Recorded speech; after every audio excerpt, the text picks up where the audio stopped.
دوستو، آج ہم وقت کا پہیہ پیچھے گھماتے ہیں اور چلتے ہیں 300 سال پیچھے، ایک ایسے دور میں جہاں محبت اور سلطنت ایک دوسرے میں گھل مل گئے تھے، جہاں ایک بادشاہ نے اپنی ملکہ کے لیے ایک ایسا شاہکار بنایا کہ دنیا حیران رہ گئی۔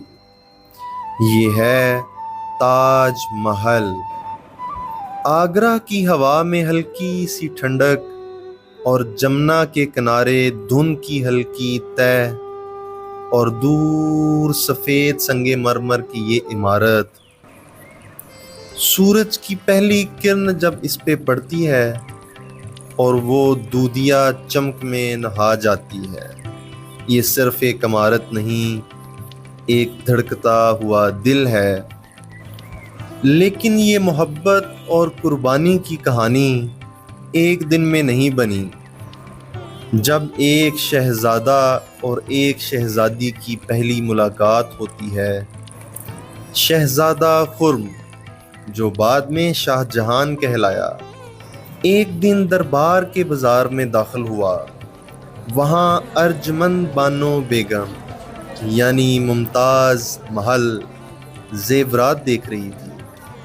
پہلی نظر میں ہی دل فیصلہ کر بیٹھا، یہ وہ ہے جس کے ساتھ زندگی گزارنی ہے۔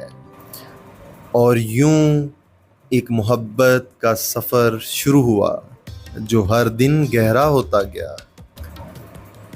ممتاز محل نہ صرف خوبصورت تھیں بلکہ ذہین، مہربان اور سیاسی بصیرت رکھنے والی، اور شاہ جہان ہر سفر میں انہیں ساتھ لے جاتا۔ مورخین لکھتے ہیں وہ ایک دوسرے کے بغیر ناممکن تھے۔ 1631 کا سال، شاہ جہان برہان پور میں ایک مہم پہ تھا اور ممتاز محل بھی ساتھ تھیں۔ 14ویں بچے کی پیدائش کے دوران ممتاز محل کی حالت بگڑ گئی۔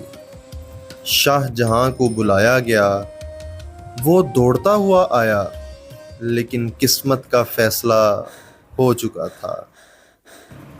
ممتاز نے آخری سانس سے پہلے کہا، مجھ سے وعدہ کرو کہ تم ہمارے پیار کو دنیا کے لیے امر کر دو گے۔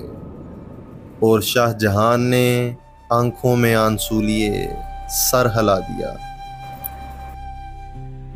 شاہ جہان نے یہ فیصلہ کیا کہ وہ ایسا مقبرہ بنائے گا جو دنیا نے پہلے کبھی نہ دیکھا ہو۔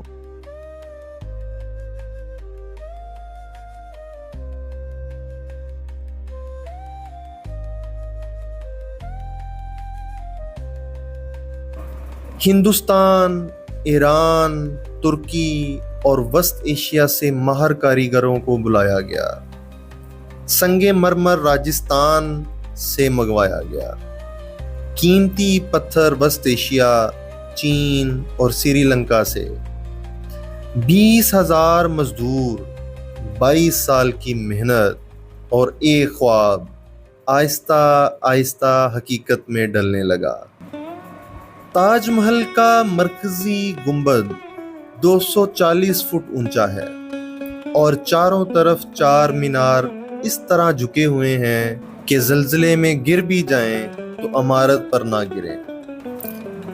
سنگ مرمر پہ کی جانے والی پیترا دورا کی کاریگری، رنگ برنگے قیمتی پتھروں سے بنے پھول اور بیل بوٹیاں آج بھی اپنی نفاست سے حیران کر دیتی ہیں۔ جب آپ داخلی دروازے سے دیکھتے ہیں تو پورا تاج محل ایک تصویر کی طرح فریم میں آتا ہے۔ 1658 میں شاہ جہان کا بیٹا اورنگزیب تخت کے لیے اپنے ہی بھائیوں سے لڑا اور جیت گیا۔ اس نے اپنے ہی والد کو آگرہ کے قلعے میں قید کر دیا۔ شاہ جہاں کے کمرے سے تاج محل صاف نظر آتا تھا۔ کہا جاتا ہے کہ اس نے اپنی آخری 8 سال کی زندگی ہر صبح اور ہر شام صرف ایک ہی منظر دیکھتے گزارے، ممتاز محل کی قبر، اور اسے بھی تاج محل میں ممتاز کے پہلو میں دفن کر دیا گیا۔ آج تاج محل صرف ہندوستان ہی نہیں بلکہ پوری دنیا کی پہچان ہے۔ ہر سال لاکھوں لوگ یہاں آ کر اور اس کی خوبصورتی دیکھ کر حیران رہ جاتے ہیں۔ سورج کی روشنی کے ساتھ ساتھ اس کے رنگ بدلتے ہیں، صبح کو ہلکا گلابی، دوپہر کو دودیا سفید، اور شام کو سنہری، اور چاندنی رات میں یہ کسی خواب کی تصویر لگتا ہے۔ دوستو، تاج محل ہمیں یہ سکھاتا ہے کہ سلطنتیں اور دولت ختم ہو جاتی ہیں لیکن محبت ہمیشہ باقی رہتی ہے۔ یہ صرف پتھر کا مقبرہ نہیں، ایک دل ہے جو صدیوں سے دھڑک رہا ہے۔ یہ ہے تاج محل۔